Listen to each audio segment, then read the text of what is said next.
Welcome, everyone. Thank you for being here.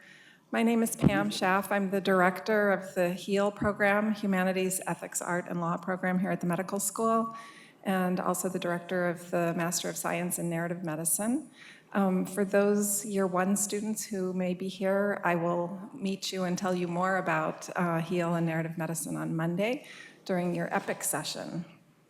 And today's event continues the HEAL program's mission to align the work of artist patients with the core medical school curriculum and to foster enhanced understanding between patients and future healthcare professionals. I want to introduce first Ted Meyer, who is our artist in residence, and he's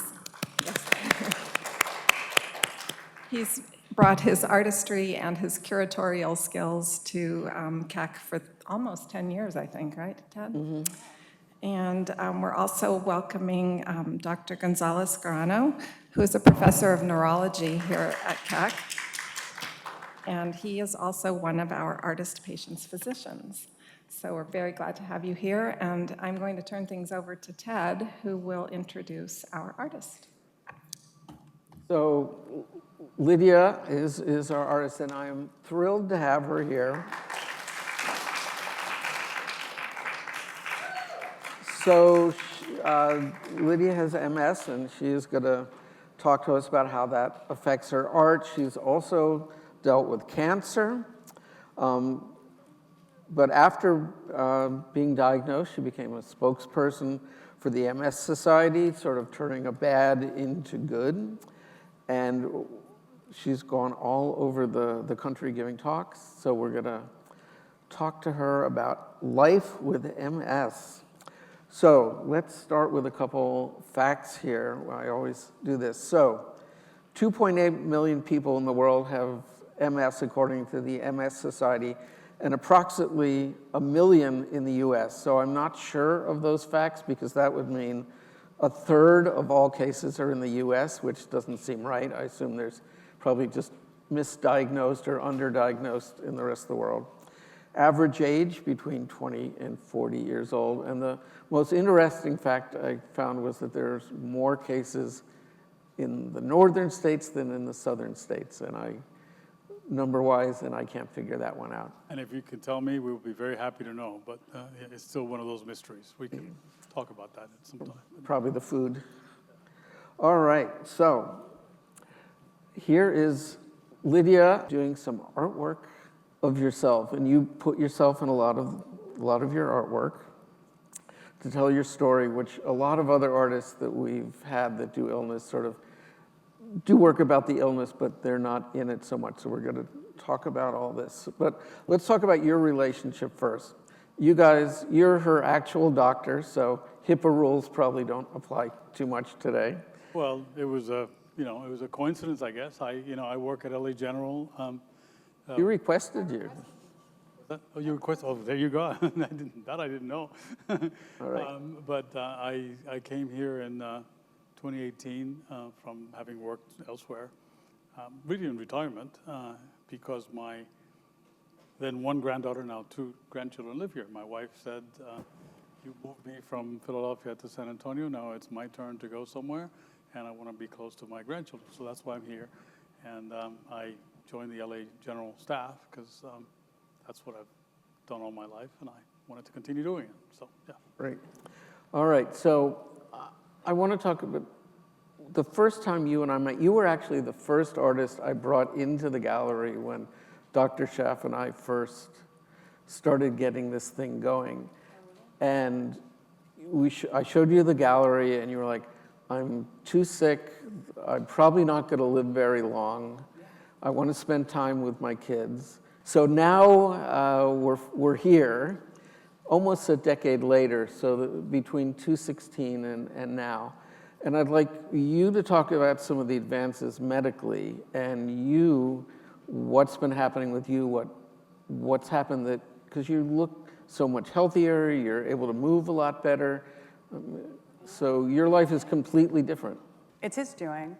I mean, truthfully, and that's true in part, in that a better doctor is everything, right? So I had seen a doctor in Texas. We were living in Austin for a little bit. doing work, and I had seen a doctor there, a neurologist there, who said, I was really sick there. I was really sick. I wasn't on the right medicine. I was having terrible flares, and he said, based on the way this is going, you have about 2 years left. Like 2 years left to live. Like that MS works just like ALS. It can either go in slow motion or in fast motion, and it will shut down your ability not only to walk, but to breathe and to regulate and all these things. And I, instead of maybe getting a second opinion or talking to other doctors, I was like, oh, well, then that's it. I've got a couple years, and I'm just going to take pain medicine to keep me walking and moving and not crying, and go and live my life as best as I can. I didn't want to do art. I didn't want to do anything but hang out with these guys. These are my kids here in the front row, and all three of them. And I was like, this is it. This is more important than art. It's more important than finding another doctor. It's more important than moving. It's more important than boyfriends, whatever. And then I came here, and I got in with Dr. Weiner. Do you remember him? Yeah, Weiner. Fucking Les Weiner. love Dr. Weiner. He's amazing. Anyways, and I told him what they said and the medicines that they thought. The doctor in Texas had removed me from any designer medicine, which is like something that helps stop the progression of the disease, keeps you more in check. He removed me from any of that and just put me on pain medicine. And had sent me off to be in walking hospice. And so when I told Dr. Weiner that, he got me on something. I can't remember because of my memory, but he got me on something, and we reassessed everything. And now I'm on his medical plan, and yeah, it's all, and I'm still here. And I'm doing better. I was in a wheelchair twice over those years, and the pain is awesome. Like, people think of that word as meaning cool, but awesome is all, it's everything. The pain was everything, so bad, that I couldn't do anything. So the difference between life and death is a facility, is a doctor, is the community. That's the difference. Because I think had I just kept going, my disease would have just progressed, and I would have done irreparable damage for sure. So in this time period, is there a difference in the prognosis? Are there new drugs? Well, so you gave me all this credit, but it really is everybody. I don't want to say too loudly how long ago I graduated from medical school, but it was 50 years, if you can believe it. Years? Yeah, 50 years this year. Look at all that Botox working. When I first started doing a faculty member at Penn for many, many years, there was absolutely nothing for MS. It was just what this doctor in Austin did whenever it was, many years later. But I'm talking about, 1980 something. And it was very depressing. It was very depressing for the patients, particularly, logarithmically, but also depressing less, but also depressing for the doctors, because you feel useless and powerless, and you go through all this training, and what do? You're not doing anything useful, giving pain medications and that sort of stuff. So really the system began to change in the late 80s. First with a group of medicines or drugs or biologicals, really, that we now consider platform or old, and we almost never start people on them. Sometimes we do, but very rarely. And then that incrementally got better, and there was a huge change in the last few years with medicines that are much more powerful and much more effective. And they're all infusions. It began with one called natalizumab. I guess there are students here, so I should tell them that. Yeah, one called natalizumab, which was really a game changer. I mean, it came out. It was once a month infusion. We still use it. Patients were delighted. And then it turned out it had a considerable side effect that it was taken off the market, and I can tell you the patients went ballistic on that, but there was nothing we could do. Then it was restarted with all kinds of safeguards in place, which we follow to this day. And then came rituximab and ocrelizumab and a variety what I of other take. medications that affect B cells. Natalizumab affects how cells get into the brain. It prevents them from doing that. And then the other ones decrease the B cells, which are an important component of the MS. So is this a drug that gets through the brain barrier? Sorry? Does this drug get through the brain barrier? No, neither one does, because they're antibodies, and antibodies don't get through the blood-brain barrier. Well, what they do is they decrease the immune effect that then goes through the blood-brain barrier. So, yeah. So as a novice, I always thought of MS as just a movement disorder, but every time you and I talk, you talk about the pain and the Pain is and the everything. brain fog. So why don't you talk about your symptoms? So my symptoms are those two. So I have a short-term and long-term memory loss. So as my family in the front row can attest, they've all learned to not say, I just told you that, or I told you, or it's constant. I also lose where I am in my own city, so that's long-term. Short-term is conversation, everyday conversation, and just functioning through life. And long-term is people who I have known for years. So every tattoo I have on my body right now, somebody else has the other half of it that I don't want to forget. So, somebody has the other half of the Chrysler building. Every single one is a copy. And I have said to people, we should get a matching tattoo. And they say, we have one. And they'll show it to me. Because my memory is so poor. The other part of that is pain. The pain is everything. So it can be like when my gabapentin starts to wear off. So gabapentin is like a nerve damage painkiller. I can take it every 6 hours. So at about 5 hours, it feels like if you were a block of ice and you tried to know what defrosting feels like.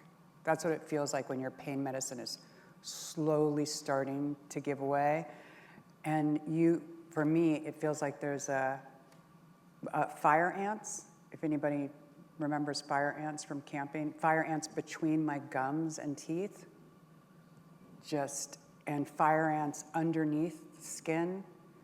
And then you're a doctor, and anybody who's in med school in here will understand, it doesn't make any sense to me, like just in between my two fingers, but not these, I assume it's nerve pathways, that will feel like somebody has like a carrot scraper, and they're just scraping the skin off over and over and over again. And I could go on and on. Like there's ones that you get on the side of your legs that, you know how when a teardrop falls, like you can imagine how a teardrop falls, like the gravity, how it works. That's how it'll feel like on your legs, but those are scalpels. They're just like, and they're everywhere. And so as an MS patient who suffers with the kind of pain I do, I've talked to other MS patients, we've learned not to do that. Because you'll be in public and it feels like you're getting bee stings. And if you hit yourself, somebody will commit you. So you learn to keep your hands down. So the pain is so encompassing. So this is really inappropriate. Everybody in here is over 18, right? So here's some inappropriate talk. And that's why they invite me to things like this. Everybody enjoy. In my house, I used to tell the kids, think that they're watching a sexy movie. They're all over 20. I mean kids by grown-up kids. Think you're watching a sexy movie when you hear me. Because every once in a while, you just go, oh. The pain hurts so much. You're like grunt, or you breathe out, or you gasp. And that is so fucking sad. And I don't want to make everybody in my life sad. So I make jokes. I'm like, oh, think you're watching somebody make out. Because of the gasping. Because that's what I do. I walk around the house and I gasp. Or I grab something. And so we call it, can I say what we call it here? Do you think there's are there any Scientologists in the room? Fantastic. We call my pain L-Ron. So anytime the pain starts to pick up, I'm like, oh, L-Ron, I don't want your pamphlets. I'm like, and we pretend that Elron's attacking me, and that's what, we had to give him a name because he's such a present feature in the life of an MS patient. You're always trying to keep the pain at bay so that you can cook or play New York Times crossword with your favorite doctor. Yeah, you got me moved up to the harder one. Now I feel like I'm in competition. Yeah. So is that a good description of pain? It's a great description. Elron, everybody. Feel free to use it. For the new med students, because we have a lot of first year here, somebody comes to you, they might not know what they have yet, but they know something's going on. So what should they be looking for? What are the first symptoms that would bring someone like Emily to you? MS can cause anything. But the common things are the eyes, the movement, pain, and rarely, but I've seen it in my long life, people who have one that I'll never forget. And this was in the early days of MRI. MRI only really became very useful in the late 80s. It was a big game changer for diagnosing MS. Prior to that, a lot of it was clinical and a little bit helped with the spinal fluid. And I remember I have a patient who was a math teacher, and her only complaint was that she would go up and write things on the board and then go back and sit at the table facing the students, and she'd forget what she wrote on the board. And it was an association issue.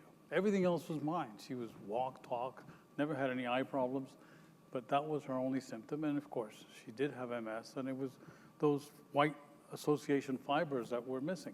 She could do the math when she was staring at it, but once she distracted her attention, the association was no longer there.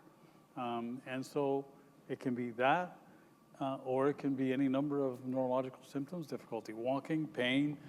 A common pain is what people call the MS hug, which is a kind of around the midriff and abdomen. And of course, what we're most familiar with is people who have trouble walking and handling things. Yeah. So what first got you to the doctor? You were already being treated for cancer, right? Yeah, I had the cancer treatment before that. Half my tongue was numb. Just half it. So I was, as well as doing oil painting, I did graffiti art for a long, long time. And so I was out doing graffiti art one night, and sorry everybody, so totally illegal activity. You jump up, when people graffiti over the overpasses on freeways, you wonder how they get there. Are these teeny little ladders, and if you have a hook and you grab one, you can pull the ladder down, and you can climb up it. Super fun. Well, one night we didn't have the hook, so we jumped up to grab it, and usually the ladder releases, and it didn't. So my arms, you jump and it pulls because it didn't give. And I started to have this pain in my left shoulder a couple of days after that, and I figured I had an injury.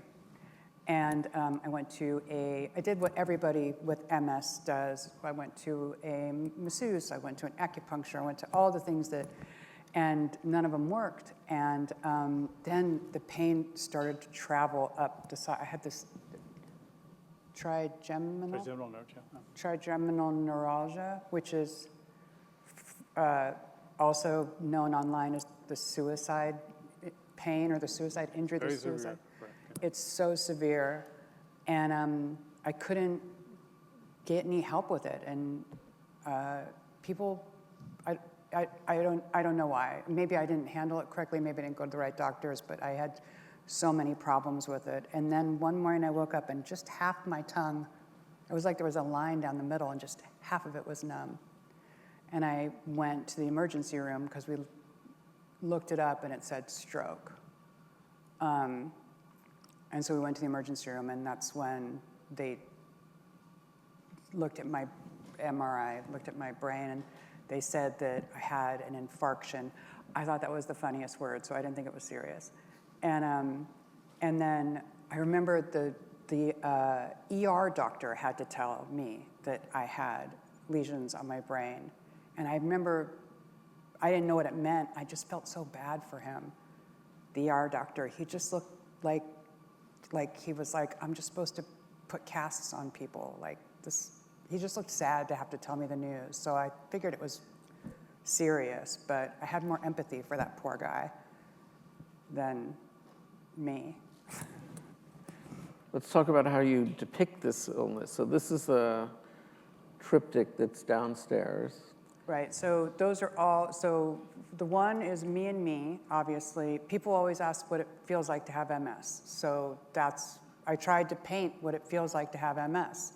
Those are sandbags, those are spikes, so like your feet drag, and then like you can feel the inside, what I was talking about with the scalpels, you feel the inside of your leg.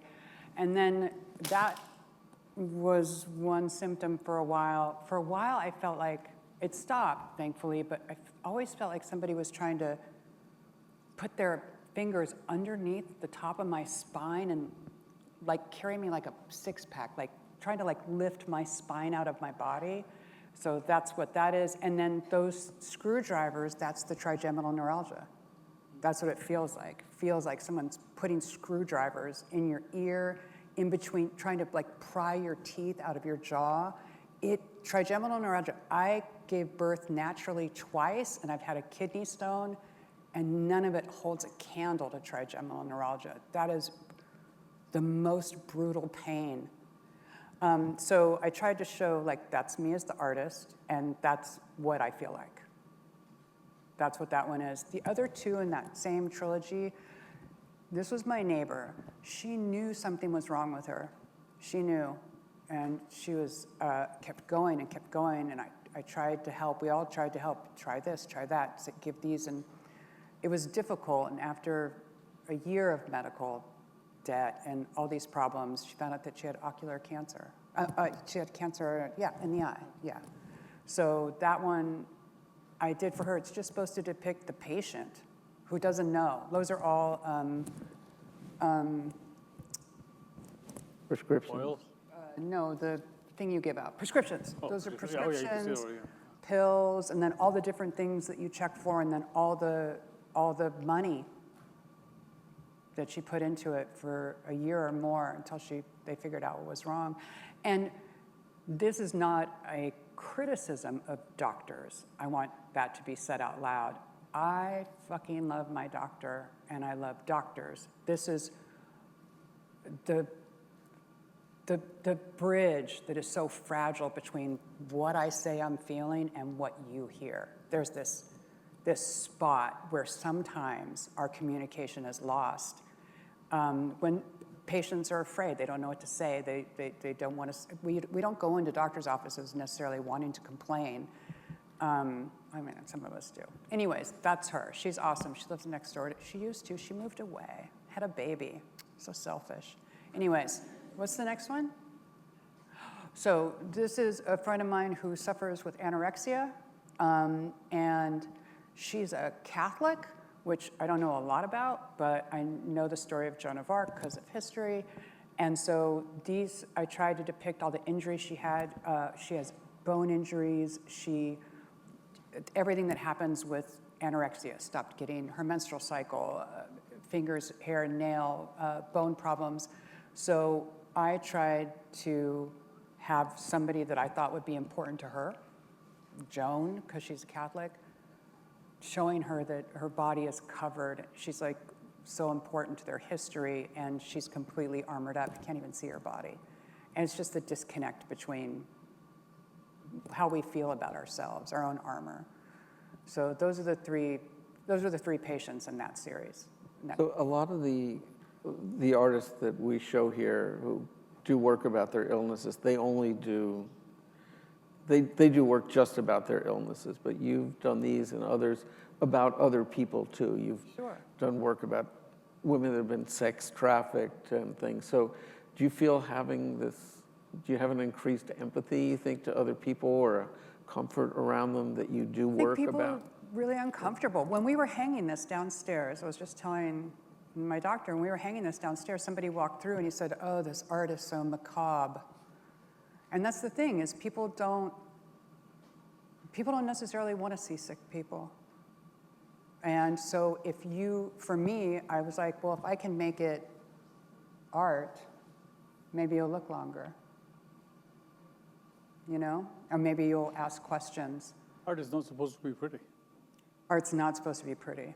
At least modern day. I mean, sometimes it is. A lot of people just like pictures of tits and flowers. That's what they think art is. But I like a different kind of art. And I think that their stories, her story, that's Cassie, she actually did all the layout for my book that I have outside. She's so talented. Her story is just as beautiful.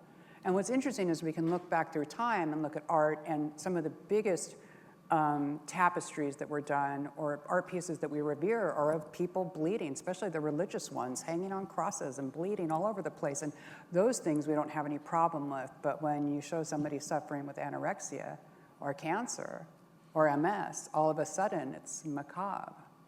So for me, that needs to be, immersion therapy needs to happen with the public, maybe. That is two of these kids right here when they were very young. So that's Dorothy and Heather, and that's the umbilical cord around them when they were little. It was just supposed to depict how it looks the same, what they're looking for, because it's blue and they have the same biologic makeup, but then when you look closer, it's totally different.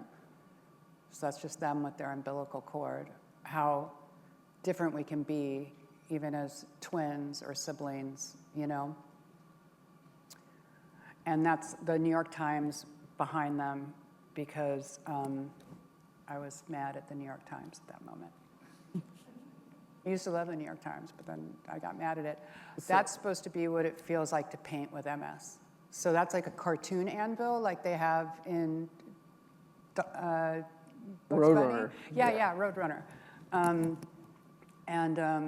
That's how it feels sometimes. So I had to, my hands can hold stuff, but they can't. So this seems like small what I'm doing, right? This thing right now. But if we were being filmed, you can see I drop it every 20 seconds. Because even though this is really light, this is emotion holding it. It's not a lot of pressure, but it's a little. And it won't stay. It'll eventually fall, and then someone will offer to pick it up, and then it becomes a whole thing. So I do it for 20 seconds or so, and when I feel my hand is starting to slip out of my hands, I just put it down like as if it was my choice. So if I were to hold it up for a long time, it would get heavier and heavier.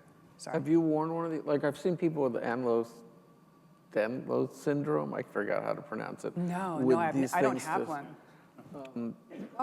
Ehlers-Danlos, is that what you're Yeah, so I've seen some of the people use these sort of things to hold their hand steady. Was there a point where you were actually wearing one of those? Oh, no, I saw some images of people using different things, and so I just kind of put it together. But if there's a real one, that would be awesome. Yeah, there is. All right, so this one shows how you actually started, how you were able to paint when you couldn't really hold the brush. Because you can't, then if it's, so that's like a bra strap. Those are really good because they have like a gum, like an adhesive texture on one side so they don't slip off. And that way you don't have to, you just slip it onto your finger. And then you can just go like this, and then you can rest your hand and go like this. You don't have to pick it up and put it down every time.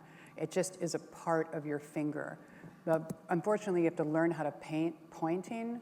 We're taught generally to paint like this, like you draw or write. So you have to relearn a little bit, but it's really great. You can just slip it right in. Yeah, that was really helpful. I mean, it's a little clunky and sloppy and not for everyone, but it really worked for me. So that was just a study I was doing of a boy's face. And how long can you, like you were saying, you can only hold a brush for like 20 seconds? That, if I can keep my hand up for a few minutes, and then I just take a break, and then fortunately, I have a house full of people and kids who seem to call my name constantly. So I have to get up constantly and go and be with them and love them. So I don't even notice. I just put my hand down. So with that wrapped around, you can just relax, which is so great. So you're not constantly making this motion, because your hand will start to fatigue and get tired. So when it's just part of your hand, it's so much easier. So I don't know, a lot longer, but Was not there- long enough to be fast. Was there a point when the pain, before you guys met, where you were in such pain where you just thought, I'm going to have to give up on art? Or was it always like, Oh, sure, if I have to do 5 seconds at a time, I'll do it? sure. No, you give up all the time. It's kind of like a relationship, right?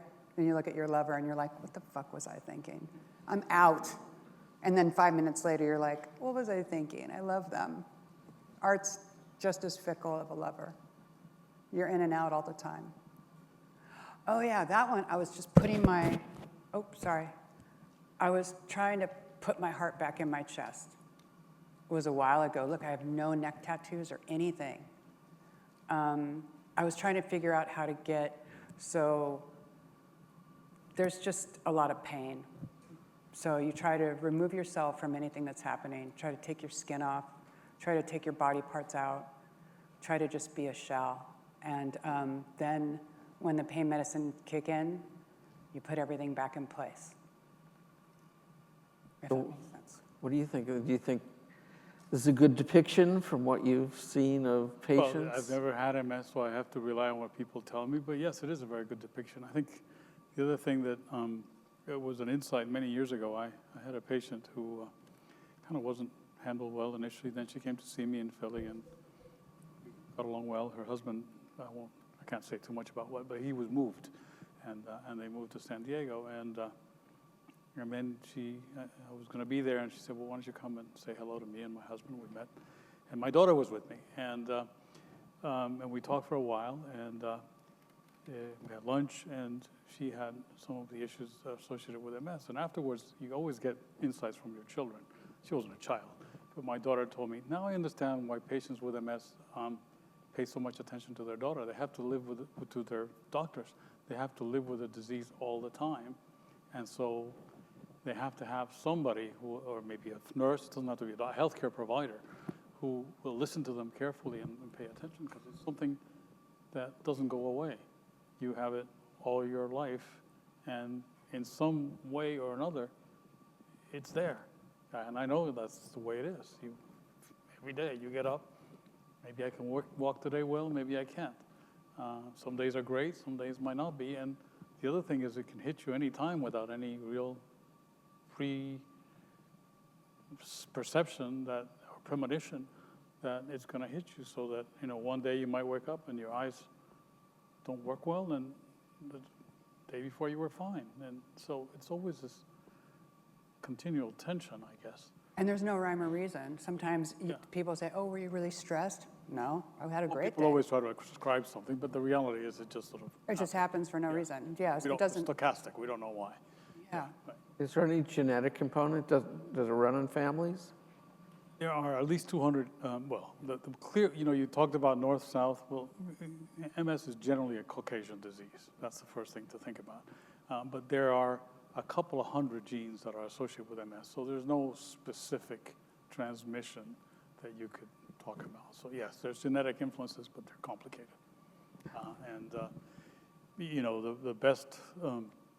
The best way to think about it is if you have two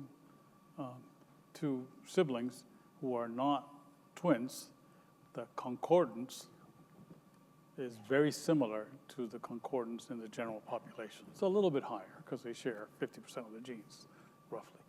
But if you have twins who are genetically identical, not identical because there are influences, then about 50 to 60% of them will be concordant. Both of them will have the disease. So there is clearly a genetic influence, but it's very complicated.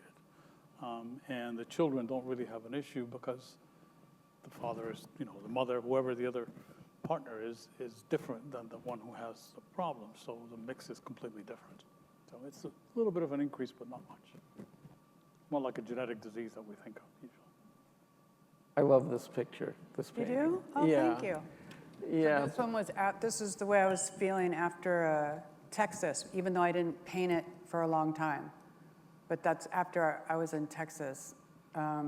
So I wasn't actually having an issue with my heart at this moment, but I was just trying to... But monkeys. I was just trying to say, like, there was a monkey inside my body just biting everything. That's pain. The monkey is pain. So he's just in there biting all the different parts of my body, you know, that you can't see. Nobody can see it. I can say this hurts or that hurts, but you can't see it. I can feel my muscles going like this, like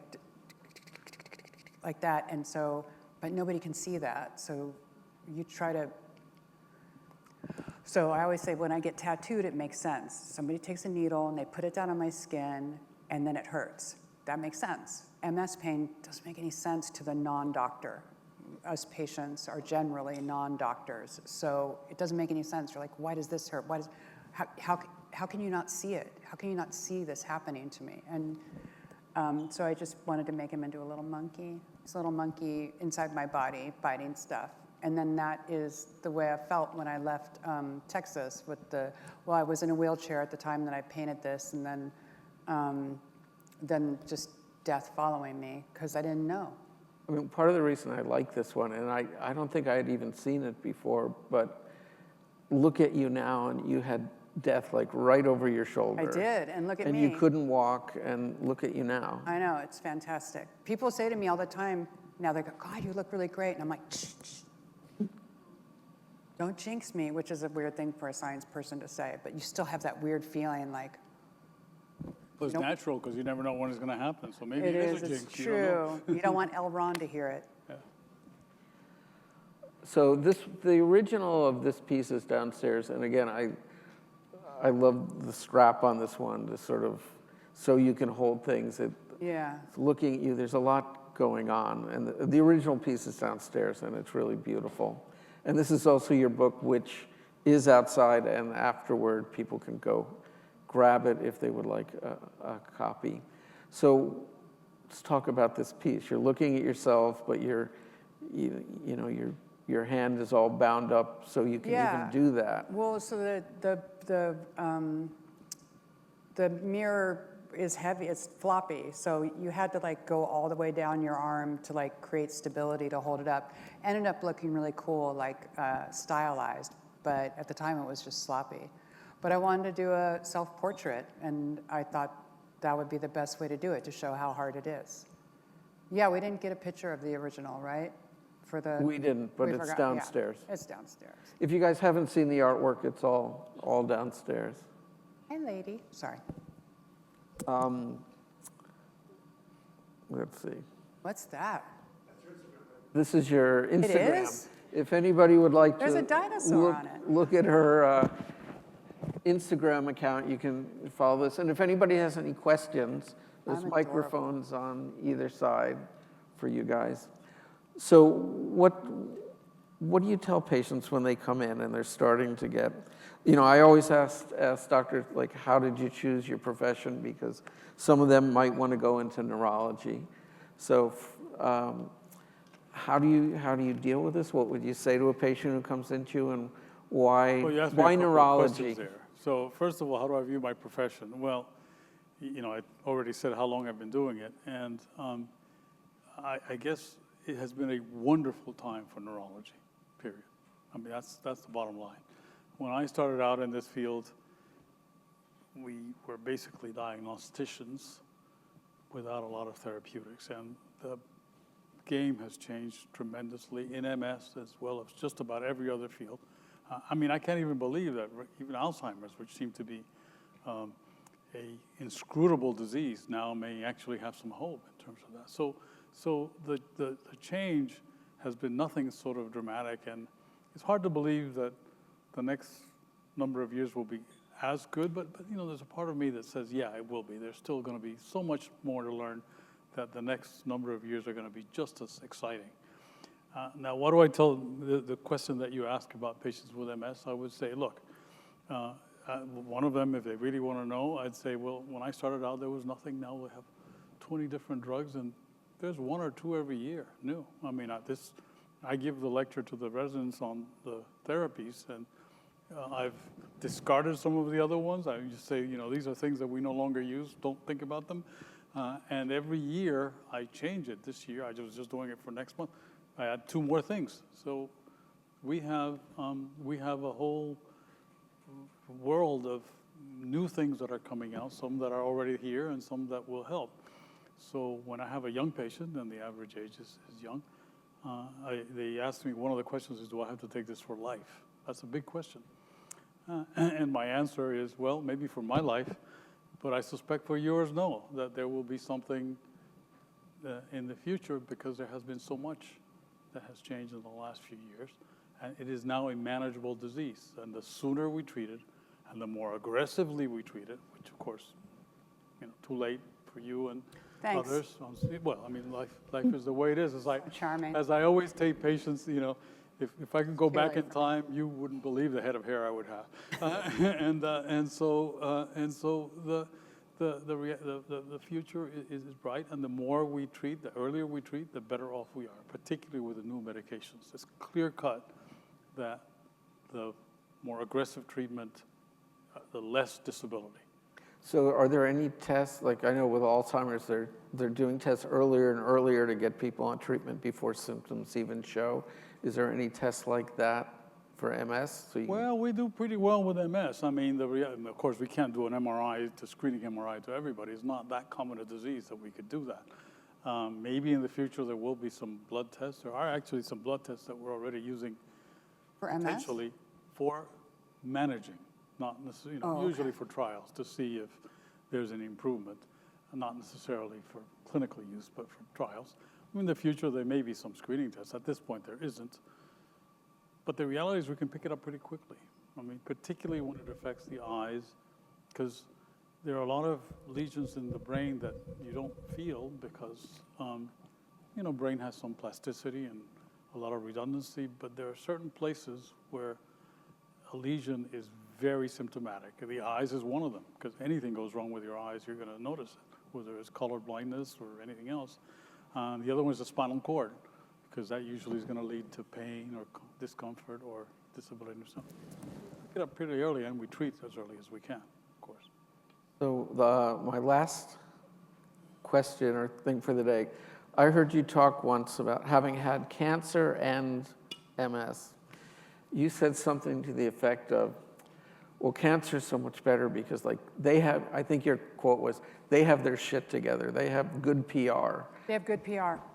They have good PR. They can raise a ton of money because they are dramatic.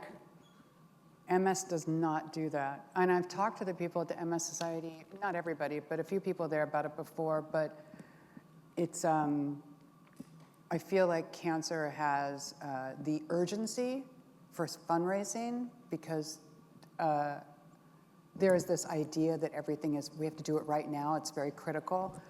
And I feel like MS is missing that. I feel like MS is missing a lot of opportunities for fundraising and for, go ahead. Oh, go ahead. No, I mean, that's really it. I feel like we could be far more dramatic in our fundraising. Well, of course, it's always good to do that. But let me give you the other point of view, which is the pharmaceutical companies are very interested in MS treatments. And this is why we're seeing so many new things coming out. And the reason, it was really one of these insights you get from the strangest places. One day I was watching TV, and there was an ad for an MS medication. I forget which one. And I thought to myself, why would they ever put an ad for an MS medication in the news? I mean, they put ads for diabetes, for lipids, for things that a large proportion of the population has. And then I saw an article in the Wall Street Journal precisely on this issue. And it said, if they get 3 patients with MS to go to their doctors and say, I want to try this drug instead, or this biological, they've made up the money. Because patients with MS are young. And so you're not talking about cancer, which is going to be a $100,000 drug 1 year. You're talking about MS, which is a whole life. $50,000 a year drug for 25 years. So the pharmaceutical companies, with all fairness, capitalism works. The other system doesn't work very well. Not that it should be raw and just to, but there is a lot of financial incentive for taking care of patients with MS, and that's why there's been such a huge change. This is important. Makes sense, Dr. Schaff. Well, Dr. Schaff's coming up. I just want to thank you both and say how happy I am that you made it this 9 years so you could Yeah. finally have a show here, because I'm Yes. so Oh my God. excited to have your work on the walls. Thank you all for coming. Thank you, people.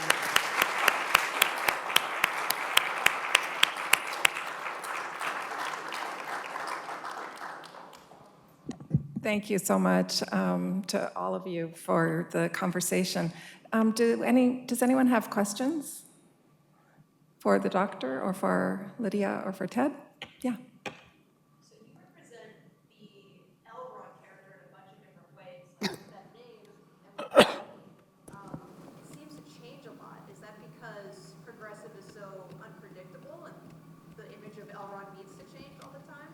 Or because you just like having variety with your different ways of showing how it works for art reasons? We used to call the pain Hopper, after the grasshopper from A Bug's Life, because he would go around and bite people and kill them. But then Kevin Spacey started having some unfavorable media ratings, and we thought that maybe Hopper wasn't a good name anymore, just because we didn't want to talk, I don't know, we don't want to use canceled people. We want it to be about the MS, not about the character. So then we did that, and then we called it Hortense for a while, because we figured she was like a drunk old lady. And now Elrond, yes, that's why, because we like to keep it topical. I mean, I've got it for my whole life. Once we get rid of Scientology, we'll have to think of another name after Elrond, right? Any other questions? Students might have a question. The students must have a question. No, no student questions? We covered it all. They just here for the burrito.